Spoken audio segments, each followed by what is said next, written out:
Son las 7:30 de la tarde, una hora menos en las Islas Canarias. Sean todos muy bienvenidos a la redacción abierta en el Toro Televisión, donde ya estamos a punto para informarles, opinarles, enmarcarles las noticias de actualidad, tanto nacional como internacional, con dos premisas claves: el rigor y la valentía, y con un ambiente general en el que tiene que predominar, porque si no, esto no sería un medio de comunicación. Ya sé que hay algunos en los que la libertad no es elemento necesario y buscado, pero aquí sí, en esta cadena de televisión, nos complace mucho vivir un ambiente de libertades en el que no coincidimos todos con todos, en el que no actuamos como los conejitos Duracell, siguiendo las consignas de alguien que maneja los conejitos Duracell. Bueno, recuerdan el accidente en Washington, en el aeropuerto Ronald Reagan, un accidente terrible con todos los tripulantes del vuelo comercial civil fallecidos, cayeron al río Potomac, como en la película esta famosa del piloto que salvó a algunos, pero en fin, fue terrible. Aquí el choque ha sido con un Black Hawk, un helicóptero del ejército americano. Las pesquisas indican a priori una sobrecarga, desde luego eso está comprobado ya, una sobrecarga de trabajo de los controladores aéreos en la que una persona hacía el trabajo de dos, y eso es muy malo siempre. Y también el vuelo descontrolado del aparato militar que no seguía ningún criterio, que no se comprende.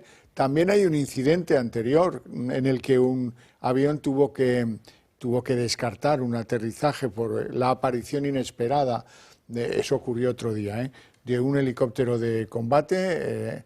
La mezcla de ambas maneras de actuar en el cielo parece que no es lo más prudente. En fin, bueno, ya tienen las dos cajas negras. En un mes tendremos una visión más clara de lo que ha podido suceder. No se han encontrado supervivientes y se van recogiendo poco a poco cuerpos en el río Potomac.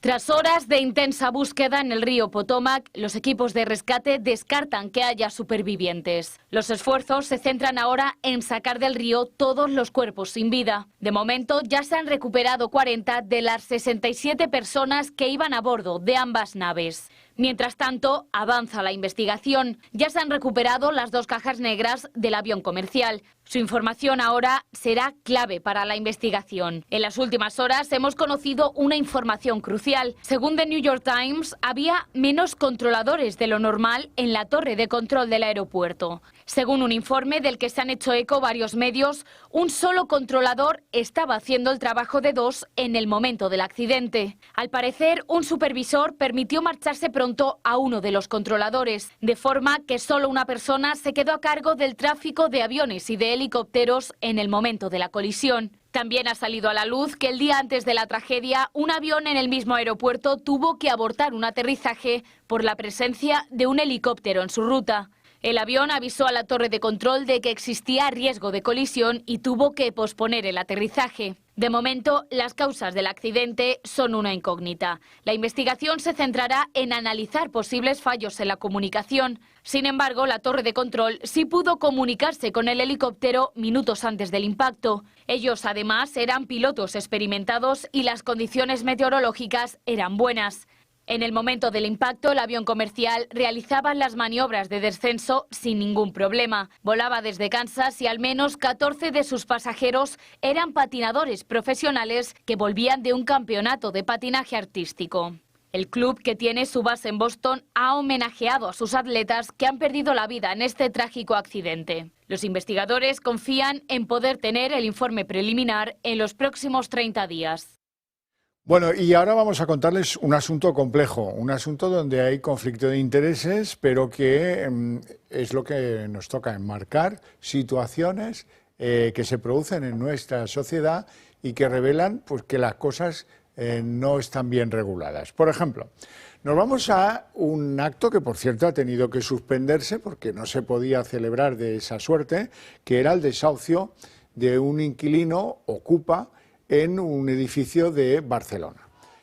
Había tanta gente defendiendo al inquilino, pobrecito, que no lo pueden sacar de aquí, que al final la comisión judicial ha decidido anular el momento de desalojo para otro momento en el que pueda ser posible llevarlo a cabo. Han considerado que, bueno, pues el desalojo de este hombre con toda esta gente en la puerta de su casa, pues era una especie de desafío para esa comisión judicial. Vamos al problema. Este hombre es un profesor que vive desde hace muchos años en un piso, en una zona céntrica de Barcelona, edificio que ha sido adquirido por un fondo de inversión, que ha ido desalojando, llegando a acuerdos con los demás inquilinos de alquiler de la casa, menos con él. Bueno, el fondo ha tenido pues el gesto de esperar a que el inquilino terminase su contrato y una vez terminado el contrato ha intentado decirle al inquilino, pues mire usted, su derecho ha concluido, usted ya no tiene con nosotros nada. No es un asunto de impago, no es un inquiocupa.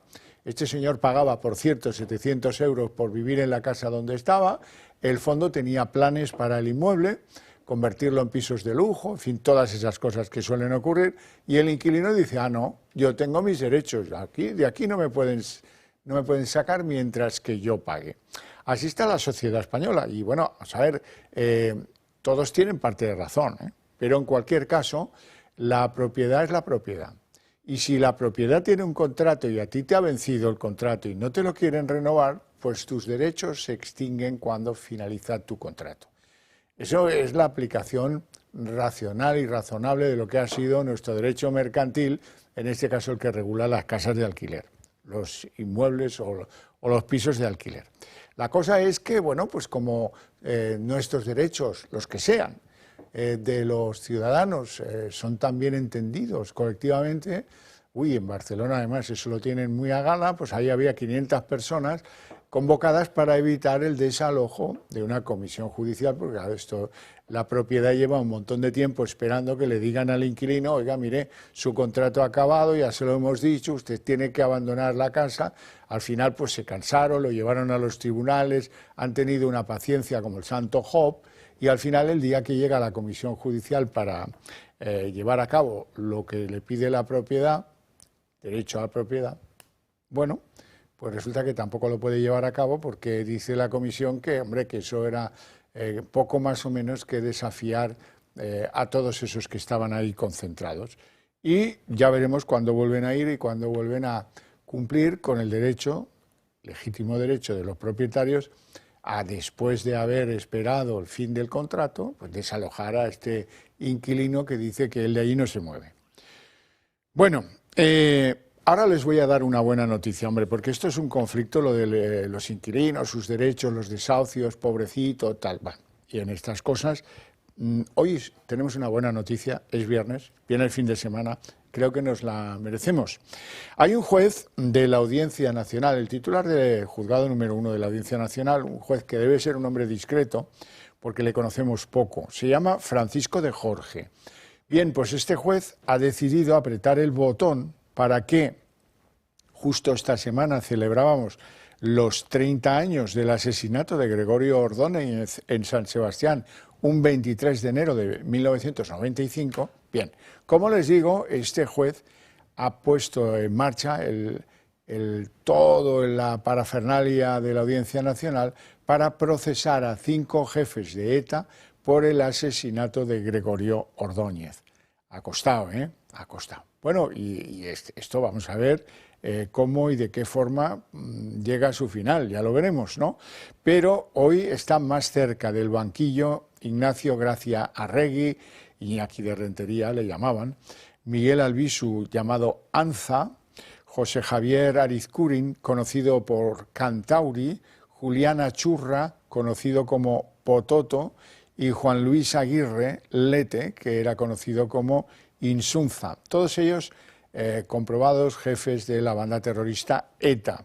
Bueno, visto que son procesados por un delito de asesinato terrorista y atentado contra la vida del que fue concejal popular en el Ayuntamiento de San Sebastián, Gregorio Ordóñez, pues ahora vamos a ver qué es lo que termina diciendo la justicia, que ha tenido, porque hace años que conocemos estos nombres y su implicación está igual de clara ahora que hace 5 años o 10 o igual de no clara, ya veremos en qué queda la justicia, pero en cualquier caso, que tuvieron un papel relevante en todos los hechos que acabaron con la vida de Gregorio Ordóñez, no lo discute nadie. ¿Y qué ha hecho la justicia española? Pues desde luego, o no atreverse, o no llegar a tiempo, o en fin, o no darnos satisfacción, porque de lo que se trata, es verdad que han aparecido cosillas, hay una carta que ha aparecido manuscrita por Iñaki de Rentería, en 1996, que acredita que él era parte del comité ejecutivo, en fin, que ha habido confesiones de algunos otros etarras. Si yo no discuto el mérito del juez que ha decidido poner en marcha todo esto, lo que discuto y lo que me quejo es del momento, porque llega muy tarde, llega terriblemente tarde. Imagínense qué cara de, en fin, de ilusión, desilusión le puede venir a la familia al saber esto 30 años después. Pues es como para, en fin, como para que no te atrevas ni a celebrarlo, ¿sí? En pocas palabras. Bien, por cierto, dejando a un lado lo de Gregorio Ordóñez, de lo cual yo me alegro mucho, no se confundan. Lo que pasa es que es agridulce, esta satisfacción, siempre acaba siendo una cosa que nunca es la alegría total, ¿verdad? Bueno, hoy se cumplen 5 años de que tuviéramos en España el paciente cero del tema del COVID. Bueno, llegaron unos italianos, recordarán, probablemente venían contagiados, probablemente, en fin, hubo en Canarias un turista alemán también. La cosa es que el turista alemán se convirtió en el paciente cero del COVID en nuestro país. Esto está claro, hoy se cumplen 5 años. Hay mucha gente que sigue sufriendo inconvenientes de su salud por culpa de haber pasado el COVID, algunos incluso por culpa de efectos secundarios de algunas de las diferentes vacunas que se administraron sin demasiado. La urgencia hizo que el control, digamos que científico de esas vacunas fuera relativamente dudoso. Luego este tema se ha querido acallar, no hay estadísticas, no hay datos, no hubo autopsias, no hubo de nada. Lo superamos, bendito sea, pero con muchos muertos, con demasiados muertos. ¿Cuántos muertos? Ni siquiera lo sabemos. Aproximadamente en España 175.000. Es la cifra que muchas veces he leído, pero ¿quién nos da fe de una cifra cuando se nos engañó con que había un comité científico que luego resulta que no existió? O cuando se nos engañaba porque unos se forraban vendiendo mascarillas y equipos de protección y era gente que estaba pues a la sombra de los que nos gobernaban, muy vinculados a ellos, caso Koldo, Aldamas, Ábalos, todo esto. No se olviden porque esto no podemos darlo por bueno y pasar página y ya. No, tenemos que guardar memoria porque es fundamental hacerlo. Quiero hablaros de la droga, como no, hoy también viernes este pesado viene a hablarnos de la droga. Pues sí, efectivamente, porque me parece que hay 2 hechos que tenéis que conocer. Porque quiero que cambiemos juntos lo que este país opina sobre las narcobandas, sobre sus maneras de proceder y sobre lo que dañan a nuestra sociedad, en todos los términos, comprando voluntades, allanando lo fundamental, torciendo el natural desempeño de la juventud. La juventud tiene que trabajar, no tiene que ganarse la pasta bajando fardos de lanchas o conduciendo las lanchas, o protegiéndolas con Kalashnikov en instalaciones donde se produce la droga, donde se almacena o donde se distribuye. Si no tomamos partido y hacemos que los, valga la redundancia, partidos políticos se mojen, en esto acabaremos viviendo en un país que no se va a diferenciar nada de lo que son algunos estados mexicanos o colombianos, donde los que mandan son los narcos. Eso nos jugamos. Bien, yo lo que puedo hacer para convenceros es traeros ejemplos ciertos del día a día para que veáis hasta dónde estamos metidos con esto de la droga. Vamos a ver, lo primero, nos vamos a Ceuta. Hoy vamos a no movernos de Ceuta. Ceuta deben vivir entre 70 y 80.000 personas. Vale, bueno, es un universo, sí, de acuerdo, querido universo además. Bien, en ese universo un día, el de hoy, alguno dirá, es por coincidencia. No estaría yo muy seguro de que fuera por coincidencia, ¿eh? ¿Qué ha pasado hoy en Ceuta? Ha habido una de tantas operaciones antidroga, han sido detenidos 5 personas, de los cuales 2 son agentes de la Guardia Civil. Claro, ¿qué os pensáis? Que cuando sobra la pasta, cuando tienes la pasta a borbotón, no la van a usar en comprar servicios de los que tienen que salvaguardar el orden, de los mandos, de los números, de los fiscales, de todo eso está a su alcance, por supuesto. Por cierto que uno de los detenidos aquí es un diputado de un partido que ha tenido algunos problemas con la ley, que es el partido marroquí en Ceuta. Han tenido varios problemas de compra de votos, en fin, de diferentes maneras de fastidiar a la sociedad española. La droga es una de ellas. Y ahora os cuento lo más sorprendente que también ha ocurrido en las mismas horas en la ciudad de Ceuta. Y es que estamos, para que os situéis, en la bronca o la pelea entre varias bandas de narcotráfico. Eso que veis ahí es un proyectil de un fusil de asalto. Una banda de narcos, dice el titular, tirotea la cárcel de Ceuta con fusiles de asalto para intimidar a un preso de un clan rival. Se conoce que no tenían más manera de hacerlo y decidieron, pues mira, ¿sabes qué? Vamos a tirotear desde fuera, pero vamos a tirotear la cárcel para que se dé cuenta de lo que le va a venir por haber desafiado, pues no sé qué conductas de un clan a otro. Eso es el día a día de, en este caso, la ciudad de Ceuta, ¿verdad? Ahora me decís alguno, el señor este que veo sentado en la tercera fila, que dice que no es para tanto, ¿eh? ¿No es para tanto? Vamos a consentir esto mucho tiempo, de verdad. Esto que está absolutamente expandido por toda la geografía, que es que manejan muchísimo dinero, que compran voluntades, que tienen armas largas, que compran, que blanquean dinero, en fin, que están torciéndonos. Pero bueno, oye, si queréis hacemos como los partidos políticos, que esconden la cabeza debajo del ala y ya, si acaso, en las próximas elecciones ya hablaremos. Bueno, antes de irnos a publicidad, deciros que la mejor manera de hacer progresar vuestras ideas es haceros miembros del Club de Amigos del Toro TV.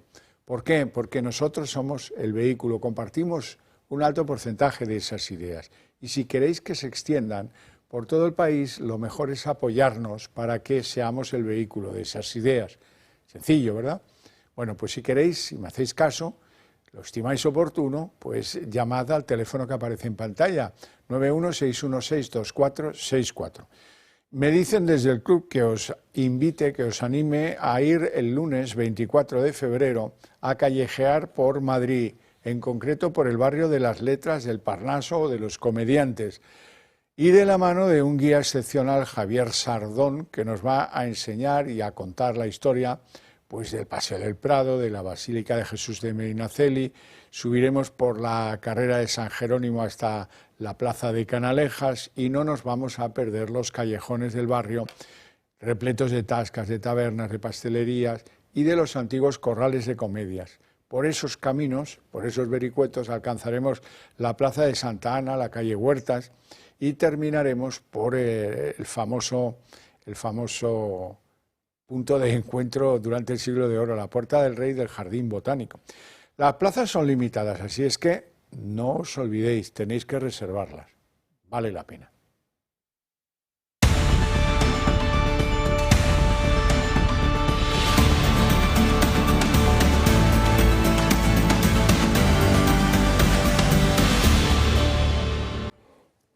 Faltan 8 minutos para las 8 de la tarde. Abrimos a gran velocidad la mesa de análisis político. Hoy nos acompañan don Juan Carlos Bermejo, economista y verso libre de la política, expolítico. ¿Puedo decir expolítico? Político, estoy ¿no? en excedencia de esa. En excedencia. Nunca se sabe. Bueno, pero dígame una cosa. Buenas noches. Político se nace, ¿no? Pues no, yo creo que no. Bueno, no sé, ya veremos. Todos somos un poco políticos. Don Manuel Pino también. Sí. También es político. También me gusta mucho una de las aficiones que tengo en la política, una gran afición a la política. ¿Va por delante o por detrás de la taurina? Ahí Bueno, le he puesto un brete. Ahí me ha puesto en un brete, sí, pero vamos, que la política es una de las cosas que más me gusta. Don Manuel Pino es eminente jurista y además vicepresidente del Club Liberal Español. Empiezo con una chanza, porque yo ya lo que diga este hombre me lo tomo a chanza, porque siendo que él podía haber hecho algo alguna vez, pues ahora, como los jubilados que van a ver obras, resulta que se sienta, se apoya en la barandilla y empieza a hacer comentarios sobre la política española. Me refiero, claro está, a Felipe González. Y así vamos a vivir todo el tiempo que sobrevivamos con el capricho de Puigdemont, porque sí ha conseguido una cosa Puigdemont y no le conviene que se acabe, que no son las cosas que dicen, ¿cuánto nos está sacando? Él no tiene mucho interés en sacar muchas cosas que pueda aprovechar Salvador Illa. Pero ¿qué es lo que ha conseguido? Piénsenlo bien. Ha conseguido que Cataluña deje de vivir en un procesismo permanente y España viva en un procesismo permanente. Dice que Puigdemont es el más progresista del gobierno porque es el único que progresa. Y no le falta razón. Sí, bueno, como es una chanza, ya lo sé, pero es que me da mucha pena porque desde luego en su partido no le escucha a nadie. Bermejo. Felipe, se refiere usted, ¿no? Sí. Sí, bueno, eso puede valer para muchos sí, más. bueno, pues no sé, es que está bien, es su opinión y tal, y bueno, y él entiende que Puigdemont es el que gobierna. Yo creo que Puigdemont no gobierna, yo creo que Puigdemont es otra víctima, entre comillas, de Sánchez, porque al final el fenómeno este siempre se sale con la suya, y además es Puigdemont quien depende de Sánchez, no al revés. En la misma proporción, no, porque ¿qué quiere? O sea, que si Puigdemont gobernara a la derecha, pues entonces estaría en prisión, ¿no? Sí. Esa es la realidad. O fugado. O fugado, permanentemente. Sí, sí. Digo lo de fugado y sabe que pocas veces soy una persona muy inocente. Lo digo con muy mala leche porque yo no me creí nunca la versión esta de que se fugó en un capó de un coche porque, en fin. Las narices. No me lo he creído nunca. Hombre, yo creo que Felipe es quizás la voz más sensata que le queda al PSOE, el grupo de los antiguos socialdemócratas. Son de los pocos que tienen un sentido común hoy de esa socialdemocracia que se echa de menos, porque el giro que ha dado el Partido Socialista está impregnado de populismo sanchista y las bases y el colectivo y nosotros, las bases y el líder, y las primarias, que ahora las ha quitado, porque ya las primarias ya las ensayaron, no le gustó, y ahora es el dedazo que él pone en cada región de quién tiene que ser el líder sin primarias y con candidato único, pero que hoy día el PSOE, que es muy responsable de todo lo que está pasando, pues no tiene nada que ver con el PSOE que conocimos en la transición, en el PSOE de los acuerdos, de cosas que se podían hacer civilizadamente. Hoy día la política quiere acabar y destruir y enterrar si puede, al contrario, y no está dispuesta a nada más que a jugar en los extremos, de unos contra otros, y no tener la categoría de la tolerancia y del respeto al contrario, desde la discrepancia. Aquí vamos en una política muy crispada desde que llegó Zapatero, y es tanto Zapatero como Sánchez, los dos han contribuido al populismo que hoy impregna el Partido Socialista, con mucho programa copiado de lo que trajo el 15M y Pablo Iglesias. Pues sí, la verdad es que sí. Bueno, hoy han presentado en el Partido Popular su ley del suelo, que presenta algunos avances y que, bueno, pues resume Paloma Martín, que es la encargada de su presentación. Hemos visto cómo el Gobierno ha sido incapaz de legislar a lo largo de estos meses. Cómo llevó al Congreso de los Diputados una ley del suelo que tuvo que retirar en el mes de mayo. Vamos a solicitar a los grupos parlamentarios que la apoyen, entre ellos también al Partido Socialista. Los jóvenes y las familias no pueden pensar que la vivienda es inalcanzable. Tenemos que revertir la situación. Aprecio a Paloma, pero no debemos vivir en el mismo rincón de España. ¿Cómo le pedís al PSOE que apoye una ley del PP sobre el suelo, cuando el presidente acaba de presentar la del propio PSOE? Pero que no sé cuál es el mundo en el que vive esta gente. No me parece mal lo que presenta el Partido Popular, el silencio administrativo, positivo, que es algo que podría desencasquillar mucha obra, de que lleva... Hay promociones que llevan 30 años bloqueadas en este país.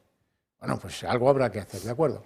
Si el proyecto de esta ley a mí no me parece mal. Lo que me parece de una ingenuidad terrible es que alguien piense que esto, para sacarlo adelante, le vamos a pedir, a ver si el PSOE está de acuerdo con... Es como el que cree que por ir al Congreso de la UGT, cosa que hizo Feijóo recientemente, va a conseguir que los sindicatos de masas le traten con respeto mañana en las manifestaciones de los comegambas. Pero no, hombre, si ese guión está escrito, no lo vas a cambiar. Por muy educadito que seas, la cortesía de ir a su congreso, no te va a congraciar con ellos. Es que, de verdad, ¿cuánto tiempo tiene que pasar para que lo entiendan en el PP? Bermejo. Bueno, esto es un ejemplo de lo que he dicho ante Manolo, es decir, esto es la confrontación. O sea, por un lado está el gobierno intentando sacar adelante alguna ley de esto de la vivienda que no va a solucionar nada porque no saben ni por dónde se andan. Y el PP no negocia en el Congreso esa ley con ellos, que es lo que debería, ¿no? Imagínate los dos grandes partidos, una ley como Dios manda, bueno, pues no lo sé yo. Y ahora ellos dicen, no, pues como yo tengo mayoría en el Senado, entonces pongo la mía, la apruebo, pero tiene que ir luego al Congreso y entonces fuerzo al otro a debatirla y entonces a retratarse de que no me quiero lo mío, no sé qué, no sé cuánto. Y luego vas a los contenidos, o sea, no entienden cuál es la verdadero problema que tenemos aquí. O sea, ¿no se acuerdan ya ustedes la de edificios que se quedaron en esqueletos allá por el 2007? Es que ya no se acuerdan, es que aquí se fabrica, aquí se puede construir vivienda a porrillo, claro que se puede, el problema es que no se puede adquirir. Es que no se puede adquirir porque las personas no tienen dinero para comprarlas, porque estamos hablando de que están poniendo los precios, no se corresponden con la imagen fiel de lo que tiene que ser una vivienda, un bien de primera necesidad. Y estamos concentrando todo el tejido productivo en 4 sitios y eso al final es lo que provoca la demanda de las viviendas, porque la vivienda está ligada al trabajo. O sea, no se puede separar y entonces donde la gente tiene una esperanza de riqueza y laboral es a donde quiere ir a vivir. Como es lógico. Como y da igual que ustedes construyan 100.000 viviendas mañana en Madrid, que eso no va a abaratar los pisos. O sea, es que no les entra en la cabeza. Sí, pero te digo una cosa, han desaparecido del mercado elementos que existían y que permitían una vivienda más asequible. Por ejemplo, las cooperativas. Eso ya no se hacen cooperativas. No existen, quebraron las pocas que quedaban. Y algunas financiaban algunos partidos por los golfos de los sindicatos, también. El problema de la vivienda es un problema nacional. Lo objetivo es que desde la crisis del 8 se disminuyó mucho la producción de vivienda en España. Hubo una crisis muy brutal y los partidos de turno que han estado, el PSOE, que tanto habla de vivienda, pues no se han ocupado con seriedad del problema de la vivienda, ni unos ni otros, con todo lo que hay también de transferencias de competencia en las comunidades autónomas, que también son corresponsables del tema de la vivienda. La vivienda es un bien de primera necesidad.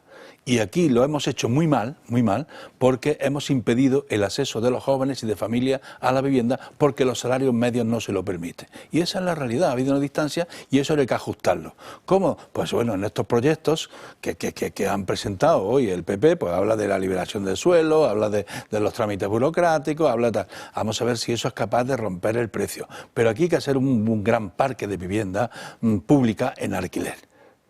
Que no van a ser con cooperación pública-privada. Y cooperativas. Con cooperativas de vivienda, incentivarlo fiscalmente, bajar impuestos para la vivienda. Hay que romper el techo y la financiación, para que una persona que gane los salarios medios que están en el país, que son bajos, puedan tener acceso, aunque le tengan que ayudar la familia. Pero tú no puedes hoy pagar un alquiler y necesitar un sueldo, o pagar una cuota hipotecaria y necesitar un sueldo, porque no vives. Que esas viviendas, ni puedes crear hijos, ni natalidad, ni nada. Hacen falta. No van a ser viviendas de lujo, van a ser viviendas como aquellas de las VPO, con aquel yugo y la flecha de la puerta. Las hay legisladas. No, eso hay que contarlo, porque ahora la gente quiere vivir en Beverly Hills. Y digo, ¡ay, qué caro es! Fíjate, 450.000 euros, una vivienda en Alcobendas. Ya, bueno, sí, pero esas son Javier, había programas de lujo, públicos privados donde se hicieron viviendas de VPO, tanto en propiedad como en alquiler, y las de alquiler, la VPL me parece que se llamaba, se las dejaban una concesión al promotor facilitándole el suelo, se lo quedaba el ayuntamiento y el promotor tenía X años cobrando los alquileres hasta compensar su inversión. Y eso era un instrumento público-privado que puede funcionar perfectamente. Lo que no hay es que asustar, ni con leyes de los ocupas que no se van, que no hay desahucios, que no sé qué, porque aquí hay un miedo ahora mismo a tener viviendas y el ahorro español, que estamos metidos en las viviendas, porque aquí no hay un parque público grande de viviendas disponibles para las poblaciones como en otros países del entorno europeo. Aquí los ahorros han ido a la vivienda como un sitio de refugio y hoy día están asustados los propietarios. ¿Por qué? Porque ha habido leyes permisivas desde Podemos y de todos estos gobiernos populistas donde se protege al que ocupa, trasladan el problema de habitacionalidad al privado, al particular. Pero bueno, esto es un problema del Estado. ¿Cómo va a echar usted el problema? Es que no tiene otro sitio. Pero bueno, usted, ¿cómo va a apropiar el piso temporalmente? Aunque haya hecho ahora esto de los avales que ya veremos, ¿no? Entonces aquí es un problema muy serio y necesitaría de un gran debate nacional y de un acuerdo nacional de los grandes partidos para atajar la vivienda en una ley consensuada que dure en el tiempo y ponerse a trabajar, más que a discutir, a trabajar. Bueno, vamos con el tema del día. El tema del día, desde mi modesto punto de vista, es que 13 fiscales de sala, aproximadamente una tercera parte del Ministerio Público en el Tribunal Supremo, pues han decidido mandarle una carta a Álvaro García Ortiz, el fiscal general, y le dice, mira, por el bien de la institución te tienes que marchar. Sobre todo le reprochan, esto del bien de la institución siempre queda muy bien, pero que les parece impropio que el fiscal general del Estado vaya al Supremo y no quiera contestar las preguntas del magistrado del Supremo que instruye su causa. Esto les ha dejado cao. Dicen que no es propio de un Estado democrático y de derecho y, ojo, feliz coincidencia, ahí están dos personas que han sido fiscales generales del Estado. Una, Madrigal, Consuelo Madrigal, que es de la Asociación de Fiscales Conservadora y que fue fiscal general del Estado con Rajoy. La otra, Segarra, de apellido, María José, que ha sido fiscal general con Sánchez. Y todos están de acuerdo, fiscales conocidísimos, Javier Zaragoza, Fidel Cadena, Javier Huete, todos están, los 13, convencidos de que, Alvarito, tenés esta carta, te tienes que marchar. Vamos a ver el trabajo. La carrera fiscal se ha cansado de García Ortiz por el descrédito institucional que su causa está provocando y por la tensión interna que está generando. Por ello, 13 fiscales de sala han enviado una carta al fiscal general del Estado en la que le solicitan su dimisión. Dos de las firmantes, Consuelo Madrigal y María José Segarra, son además exfiscales generales.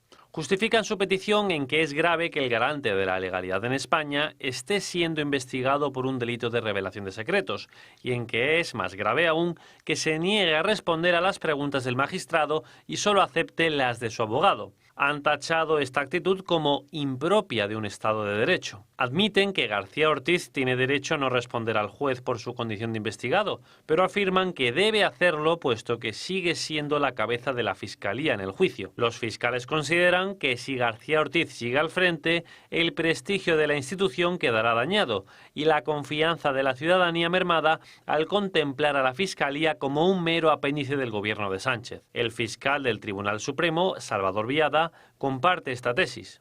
Claro, si los gobiernos cada vez más se ven más autorizados para nombrar a personas cada vez más afines, llega un momento en que bueno, pues ¿de quién depende la Fiscalía? Vaya a bajarse hoy delante del Tribunal Supremo el fiscal general del Estado para declarar como investigado y sin dimitir. Es esperpéntico. A pesar de todo, Ortiz, al más puro estilo Sánchez, está decidido a aferrarse al puesto. Liga su suerte a la del Ejecutivo, que trata de salvarle desacreditando el proceder de la causa e involucrando a la abogacía del Estado. Además, García Ortiz cuenta con el comodín del Tribunal Constitucional, si finalmente es condenado e inhabilitado. El Tribunal de Conde Pumpido podría emplear el mismo modus operandi que con los condenados por los ERE y sentenciar que se han vulnerado los derechos fundamentales de Ortiz, una maniobra que serviría para enmendarle la plana al Tribunal Supremo y para que el fiscal general salga inmaculado de la causa tras hacerle el trabajo sucio a Sánchez. Bueno, esto es tremendo. Lo que pasa es que cuando uno viene de una casa en la que no hay orden ni ley, ni concierto, ni nada, pues lo mismo no hace ni caso de las reclamaciones de fiscales. El tema reputacional que preocupa a los fiscales que han firmado este escrito, incluidos los dos fiscales generales, pues pone de manifiesto la anomalía que está sucediendo en la Fiscalía. Pero a esa anomalía, Javier, ha contribuido también directamente Sánchez y el fiscal.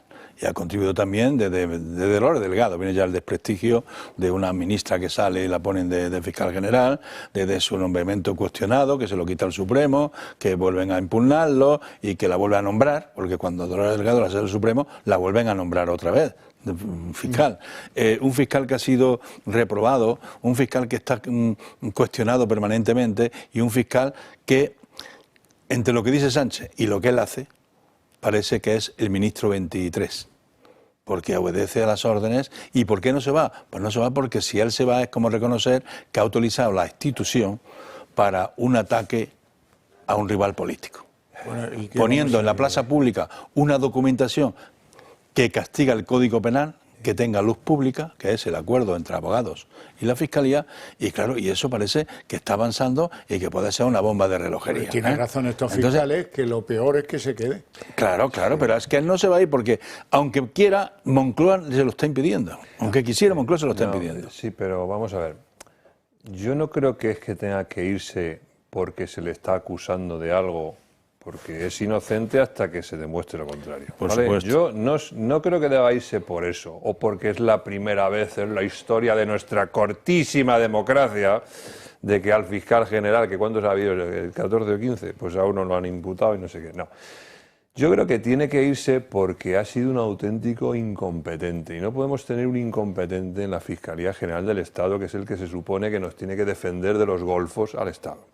¿Y por qué digo que soy un incompetente? Pues hombre, vamos a ver, porque ha entrado al trapo, a la trampa del macarra de Miguel Ángel Rodríguez, que filtró la respuesta al correo objeto de la denuncia, ¿vale?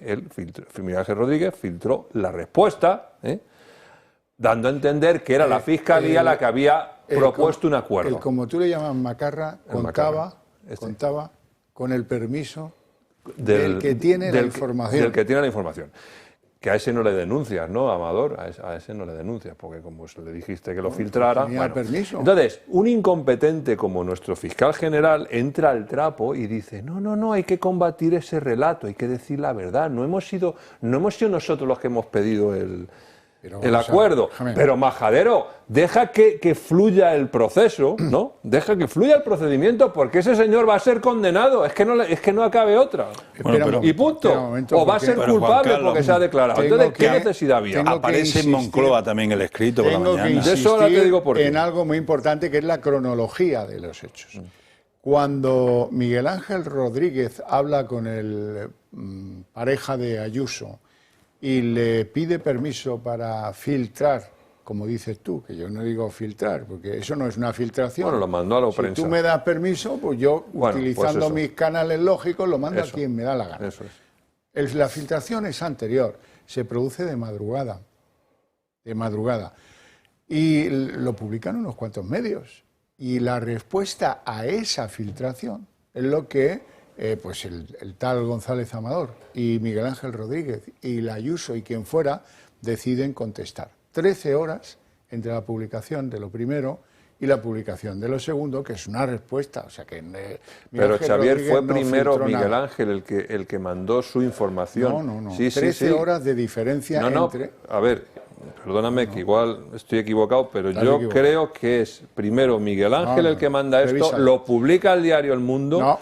Y después La Sexta y otro medio dicen, no señor, esto no es así, pero no lo muestran. Y es cuando luego el Plural lo muestra al día siguiente. Al contrario, empieza esta guerra el Plural.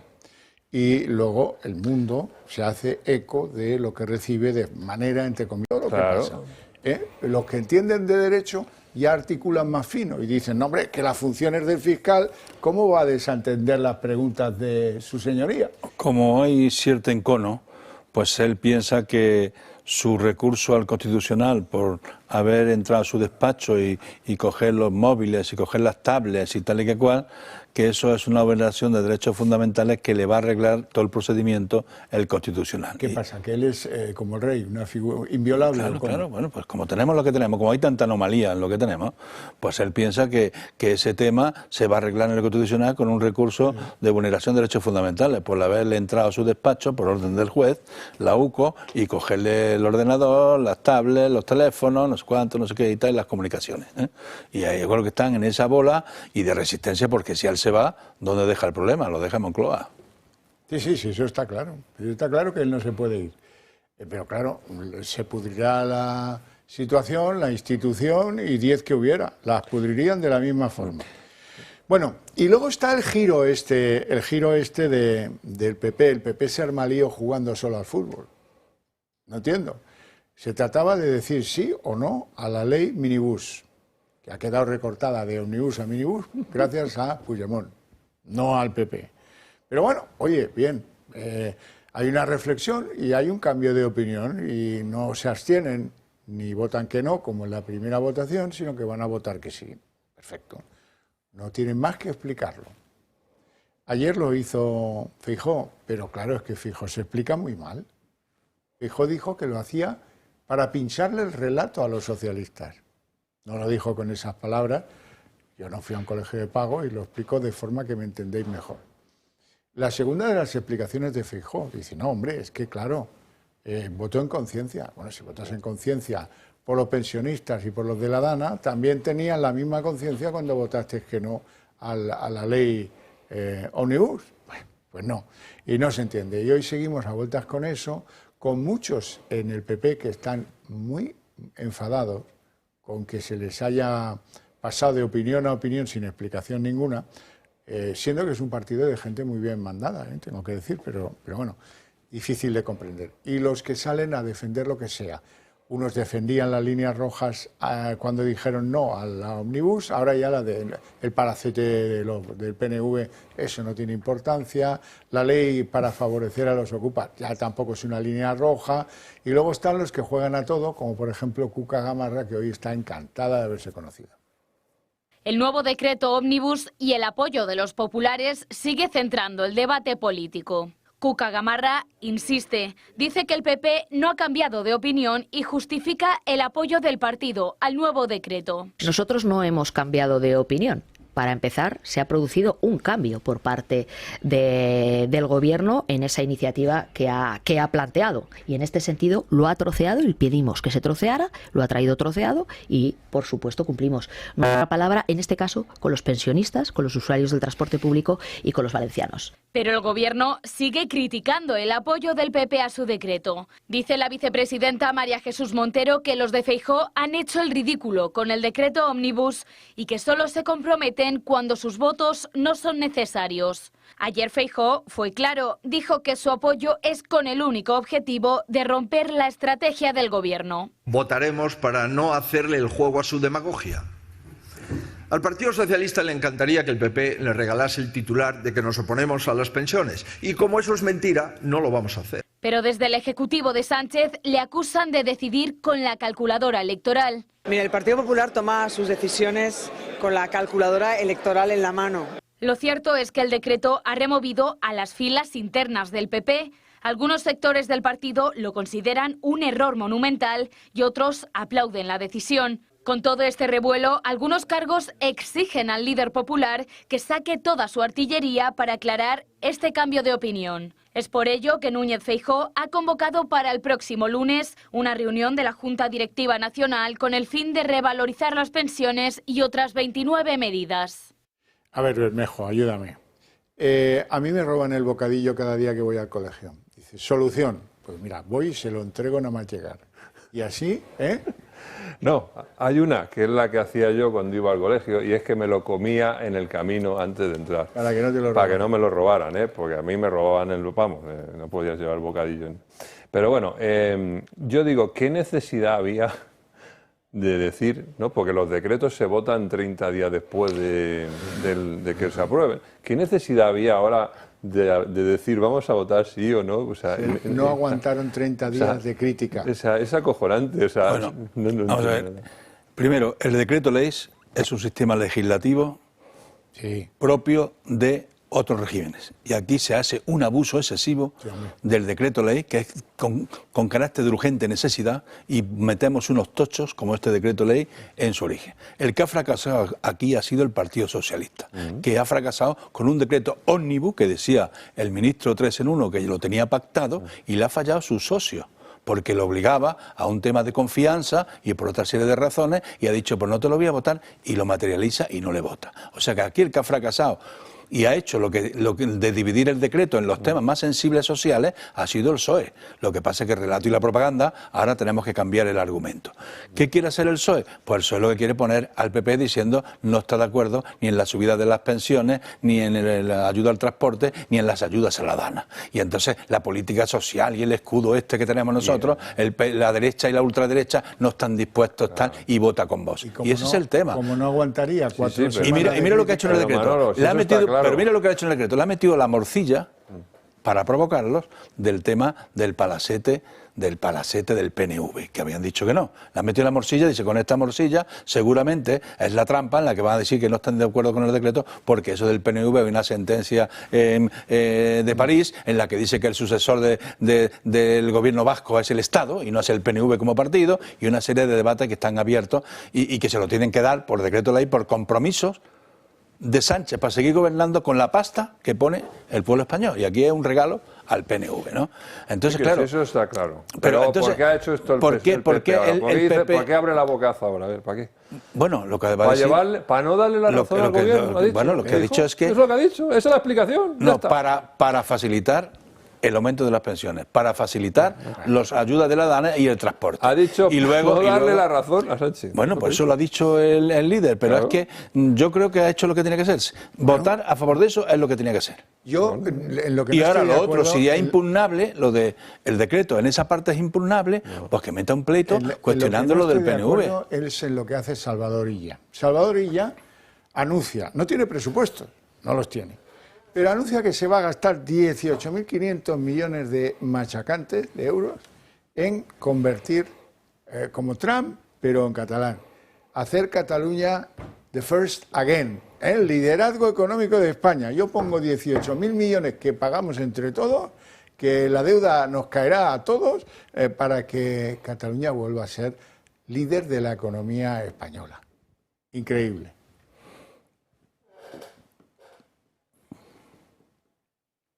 Bueno, y ya me creéis que es lo que ha dicho, ¿no? Cuando encontremos... Ahora, venga. 18.500 millones de euros. Sí, lo han oído bien. 18.500 millones de euros. Es la lluvia de dinero con la que el presidente de la Generalidad, Salvador Illa, planea regar Cataluña. ¿Cómo? Pues a costa de cantidades ingentes de dinero público. Más de 13.000 millones saldrán de las arcas públicas catalanas. El resto, créditos del Instituto Catalán de Finanzas, un organismo autonómico. El objetivo, adelantar a la Comunidad de Madrid como motor económico de España. El plan girará en torno a 5 ejes, donde el más importante es el de potenciar las infraestructuras. Un arriesgado ejercicio económico al ser Cataluña una de las comunidades autónomas más endeudadas del país, con el consiguiente riesgo de convertir la deuda catalana en española. El plan llega cuando los socialistas intentan llamar de nuevo a las más de 7.000 empresas que huyeron de Cataluña tras el procés, aunque de momento la más destacada ha sido la vuelta del Banco Sabadell, en plena OPA con el BVA. Por el momento no se han recortado de forma radical el gasto público dedicado a las polémicas embajadas catalanas en el exterior o a las partidas presupuestarias para ensalzar el catalán. Y es que los presupuestos son de 2023, por lo que ella no tiene las llaves para arrancar la locomotora a la que quiere convertir Cataluña. Los liderazgos como en el fútbol, se compra como a los árbitros, ¿no? ¿Es eso, Bermejo? Que, bueno, ya dicen las cantidades, pues por decir cualquier disparate, 18.000 millones, la mitad del presupuesto de Cataluña. Pues, es que... Bueno, propaganda sin el rigor que tiene que tener, porque no dice con qué dinero va a contar para abordar ese liderazgo económico que quiere llevar a la región catalana, ¿no? Quiere ponerla la líder en economía, e invertir en inversión, en I+D, en infraestructuras, en todo, con un programa muy ambicioso, pero no dice cómo y sin presupuesto como está el nuestro. Sin presupuesto hablan de miles de millones y de cosas. Lo único que quieren ahora es que le quitemos los 15.000 millones que le prometió Sánchez para su gloria, que van a pagar todos los contribuyentes españoles.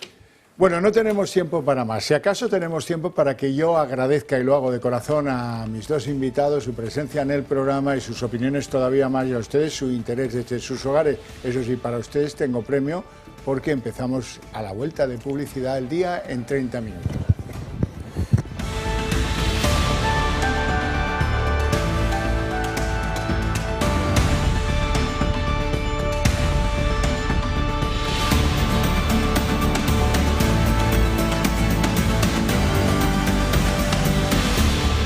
El día en 30 minutos. La cúpula de los fiscales, un tercio de los principales fiscales de la Fiscalía General del Estado, le dice por carta al fiscal general: mira, chico, lo mejor es que dimitas por el bien de la institución. En eso están de acuerdo los progresistas y los no progresistas. En eso están de acuerdo dos personas, Consuelo Madrigal y María José Segarra, que han sido ambas las dos fiscales generales del Estado, una con el PP y otra con el propio Pedro Sánchez. La conjura de los fiscales mantiene que, en fin, que ha quedado claro que no contestando las preguntas del instructor del Supremo, se llega a una actitud impropia de un Estado democrático y de derecho, y le advierten al fiscal: mire, no cabe otra, que es que usted reaccione y se marche. En esa no declaración de García Ortiz ante el juez podría estar la clave de la estrategia que va a utilizar en los próximos meses. Se lo adelantamos en este programa. García Ortiz intentará recurrir en amparo al Constitucional basándose en una supuesta quebrantación de sus derechos fundamentales durante ese registro que se llevó en el despacho de los fiscales. Ojo, porque podría solicitar el amparo incluso antes de que tuviéramos sentencia. Una cosa está clara, y así lo denuncian los fiscales: con esta estrategia Álvaro García Ortiz se estaría adheriendo a esa estrategia del lawfare a la que ya se ha sumado Pedro Sánchez. La carrera fiscal se ha cansado de García Ortiz por el descrédito institucional que su causa está provocando y por la tensión interna que está generando. Por ello, 13 fiscales de sala han enviado una carta al fiscal general del Estado en la que le solicitan su dimisión. Dos de las firmantes, Consuelo Madrigal y María José Segarra, son además exfiscales generales. Justifican su petición en que es grave que el garante de la legalidad en España esté siendo investigado por un delito de revelación de secretos, y en que es más grave aún que se niegue a responder a las preguntas del magistrado y solo acepte las de su abogado. Han tachado esta actitud como impropia de un Estado de Derecho. Admiten que García Ortiz tiene derecho a no responder al juez por su condición de investigado, pero afirman que debe hacerlo puesto que sigue siendo la cabeza de la Fiscalía en el juicio. Los fiscales consideran que si García Ortiz sigue al frente, el prestigio de la institución quedará dañado y la confianza de la ciudadanía mermada al contemplar a la Fiscalía como un mero apéndice del gobierno de Sánchez. El fiscal del Tribunal Supremo, Salvador Villada, comparte esta tesis. Claro, si los gobiernos cada vez más se ven más autorizados para nombrar a personas cada vez más afines, llega un momento en que bueno, pues ¿de quién depende la Fiscalía? Vaya a bajarse hoy delante del Tribunal Supremo el fiscal general del Estado para declarar como investigado y sin dimitir. Ese es prepéntico. A pesar de todo, Ortiz, al más puro estilo Sánchez, está decidido a aferrarse al puesto. Liga su suerte a la del Ejecutivo, que trata de salvarle desacreditando el proceder de la causa e involucrando a la abogacía del Estado. Además, García Ortiz cuenta con el comodín del Tribunal Constitucional, si finalmente es condenado e inhabilitado. El Tribunal de Conde Pumpido podría emplear el mismo modus operandi que con los condenados por los ERE y sentenciar que se han vulnerado los derechos fundamentales de Ortiz, una maniobra que serviría para enmendarle la plana al Tribunal Supremo y para que el fiscal general salga inmaculado de la causa tras hacerle el trabajo sucio a Sánchez. Esto es como si a Napoleón XIII de sus generales le hubieran dicho tras la batalla de Waterloo: mira, lo mejor, chico, es que te marches a tu casa. Eso es lo que le ha pasado al fiscal general Álvaro García Ortiz, que su generalato en el Ministerio Público le ha dicho: mira, esto es impropio de un Estado de Derecho democrático, márchate y no dejes más penas aquí en la institución. Eso, pues como todo este caso del fiscal general, es insólito. Vamos avanzando de lo insólito a lo imposible. En fin, todo en torno a Alvarito García Ortiz, desde el delito que se le imputa, que es insólito, el borrado de su móvil, que también es insólito, sus mensajes pro relato, hay que ganar el relato, insólito, y su actitud impropia ante el Supremo, insólito también. En la cadena de lo insólito apunten pocas veces la asociación conservadora y la progresista de fiscales coinciden en algo, y es, lamentablemente, en tener que pedir la dimisión inmediata de Alvarito. La fiscal conservadora, Consuelo Madrigal, la progresista, María José Segarra, coinciden ambas en que lo mejor es que se marche, y han sido las dos fiscales generales del Estado con diferentes gobiernos. Por si eso fuera poco, otros célebres fiscales conocidos por todo el mundo, Javier Zaragoza, Fidel Cadena, Javier Huete, Manuel Moix, todos coinciden en el mismo criterio. Hay que quitar de en medio el obstáculo que hoy significa Álvaro García Ortiz, que amenaza con llevarse por delante el mismo cuerpo de la Fiscalía. No prejuzgan nada, si es culpable o no del delito que se le imputa, simplemente creen que la imputación debía haber sido suficiente para que se apartase del cargo y no perjudicarlo. Como relata también el fiscal del Supremo, Salvador Viada, es insólito que declare como imputado sin haber dimitido antes, y hace una comparación muy graciosa. Dice: es como si el Papa fuera por ahí presentando a una novia. Pero Alvarito sigue adelante porque pretende que el Constitucional le lave las presuntas culpas y deje sus conductas más o menos pecaminosas en un error o en un lapsus. Y hoy María Jesús Montero acusa al Partido Popular de hacer el ridículo por su repentino apoyo al decreto ómnibus. Asegura que no se entiende que lo que un día eran líneas rojas al día siguiente no lo sean, y asegura que el Partido Popular solo termina apoyando las cosas cuando sus votos no son necesarios. Desde Génova, hoy su secretaria general, Cuca Gamarra, asegura que ellos han cumplido porque pidieron recortes en el decreto y estos finalmente se produjeron.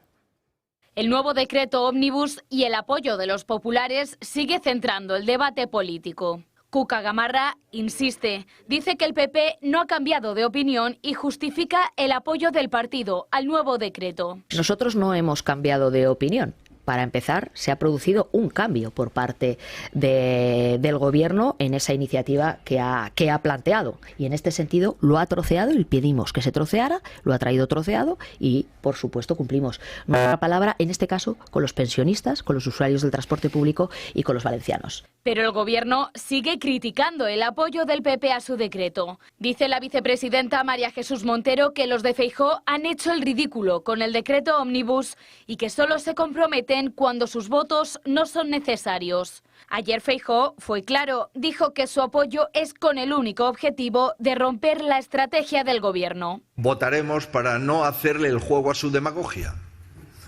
Al Partido Socialista le encantaría que el PP le regalase el titular de que nos oponemos a las pensiones, y como eso es mentira, no lo vamos a hacer. Pero desde el Ejecutivo de Sánchez le acusan de decidir con la calculadora electoral. Mira, el Partido Popular toma sus decisiones con la calculadora electoral en la mano.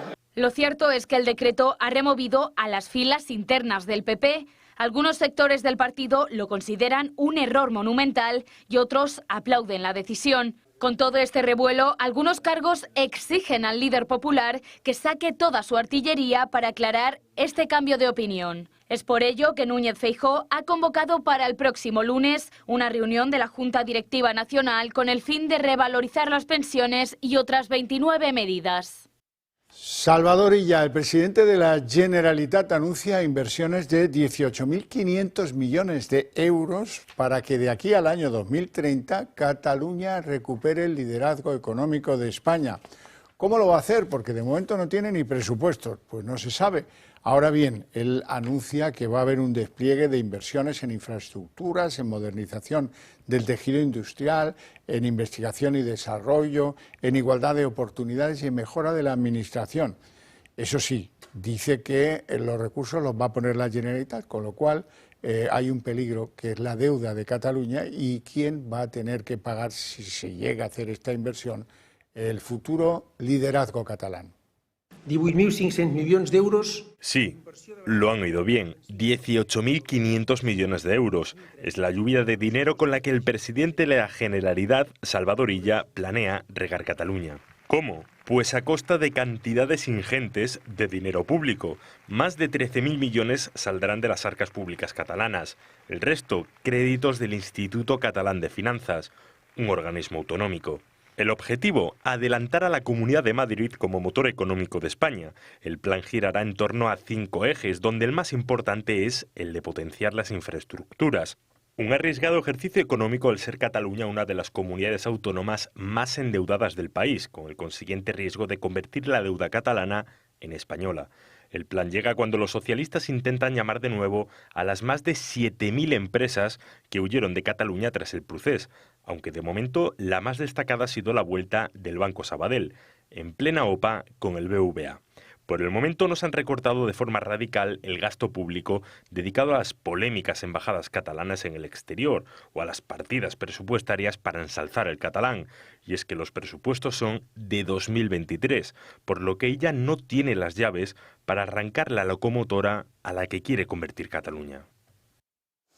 Y el eurodiputado y mano derecha de Puigdemont, Toni Comín, ha sido denunciado por un antiguo colaborador y asesor del partido por acoso laboral y sexual. Este exasesor relata tocamientos e insinuaciones y presuntos malos tratos de carácter laboral como broncas sin sentido y amenazas. Toni Comín no ha tardado a salir al paso, ha denunciado en un comunicado que se trata de una denuncia falsa, asegurando que todo fueron comentarios poco oportunos en una relación de amistad. El eurodiputado se refiere además a la coincidencia en el tiempo con su presentación como candidato a la presidencia del Consejo de la República, que asegura ha dado pie a varias denuncias falsas contra su persona en los últimos días. El comisionista Víctor de Aldama quiere pelear con el ministro del Interior Marlaska por seguir usando la medalla de la Guardia Civil. Según él, su altruismo y su ayuda a la Guardia Civil siguen intactos y por lo tanto tiene derecho a la medalla. El ministro ordenó abrir un expediente para prohibir usar la Cruz del Orden del Mérito de la Benemérita a mediados de diciembre, 4 días después de la confesión del empresario en el Supremo contra miembros del Gobierno. Y en el perfil judicial hay que señalar también que la titular del Juzgado de Instrucción número 19 de Madrid ha citado al pareja de Ayuso, Alberto González Amador, para que declare el 24 de febrero. Por la presunta comisión de 2 delitos fiscales y otro de falsedad documental. Después de cuatro aplazamientos, no se han podido celebrar antes las declaraciones del señor González Amador por diferentes viajes que ha justificado ante los tribunales. En total, el fraude que se le imputa, del cual es presunto culpable, es de 350.961 euros. Y Pedro Sánchez vuelve a cambiar de opinión, esta vez en defensa. España se ha sumado a otros 8 países para pedirle por carta al Banco Europeo de Inversiones un aumento en financiación militar. Es la segunda vez que varios estados reclaman al organismo de Nadia Calviño más esfuerzo en defensa y la primera, ojo, que España se suma a esta propuesta. La carta coincide con la creciente presión por parte de la OTAN y Estados Unidos, que ya señaló a nuestro país por su escasa aportación en armamento. España está, lo cierto, a la cola de la alianza en gasto en defensa y lleva un retraso de 5 años para alcanzar el objetivo del 2% marcado por la OTAN. Solo 8 de sus 32 miembros están por debajo de este umbral. El resto de los aliados se puso las pilas tras la invasión rusa de Ucrania. Polonia, Estonia y Estados Unidos encabezan este ranking. Ojo que Trump quiere aumentar el gasto militar hasta el 5%. Y mano dura es la expresión con la que podría definirse la gestión de José Manuel Álvarez al frente de Exteriores, que parece haber explotado dentro del cuerpo diplomático. Una asociación que aglutina a 5.000 de estos trabajadores ha denunciado la discrecionalidad de sus nombramientos, asegurando que aquí pesa más la afinidad política que los méritos profesionales. Su presidente, Alberto Virella, asegura que el ministro ejerce un control férreo sobre los funcionarios, llegando incluso a negar el contacto con periodistas y la aparición en medios de comunicación.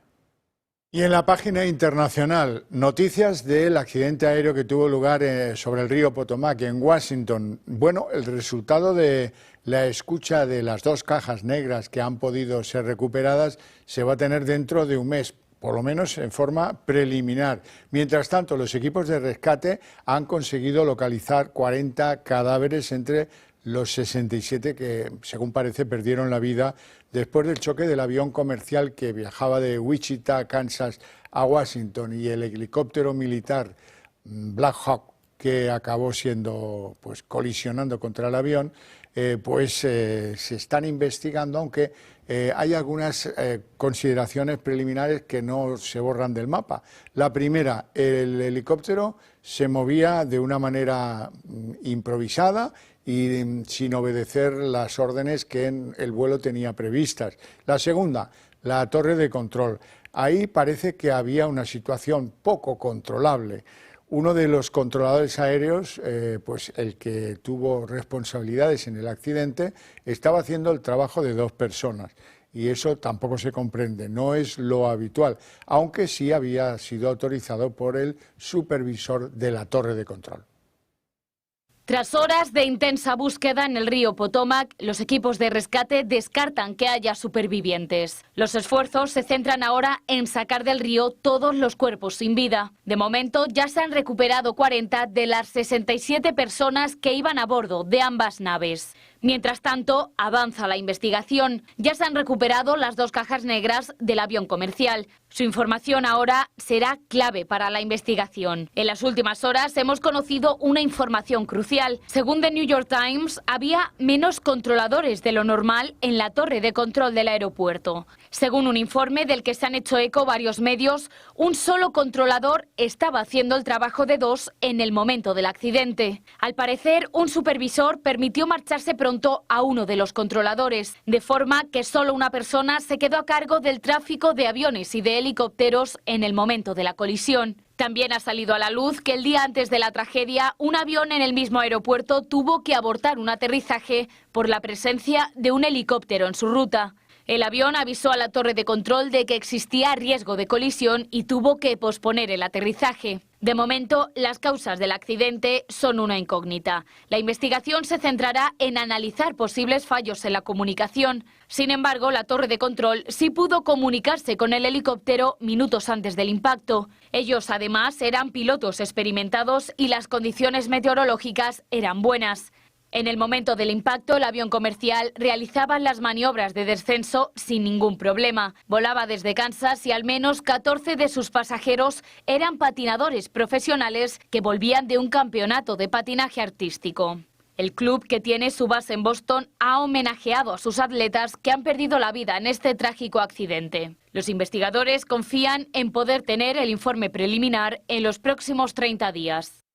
DeepSeek, la compañía china, que se encarga de competir con las compañías americanas del ChatGPT, pues resulta que ha desaparecido de Italia por preocupaciones sobre su privacidad de los datos. Las tiendas de aplicaciones de Apple y Google ya la han quitado de sus comercios y no se puede comprar. Y resulta que tienen que informar a las autoridades italianas sobre qué hacen con los datos que recopilan de los usuarios que a través suyo quieren averiguar cosas. Y Hamás ya ha hecho públicos los nombres de los 3 hombres que en el día de mañana serán liberados en un nuevo canje a cambio de 90 presos palestinos. Uno de ellos es Yarden Vivas, el hombre que fue secuestrado en un kibutz el pasado 7 de octubre junto a su mujer y a sus 2 hijos.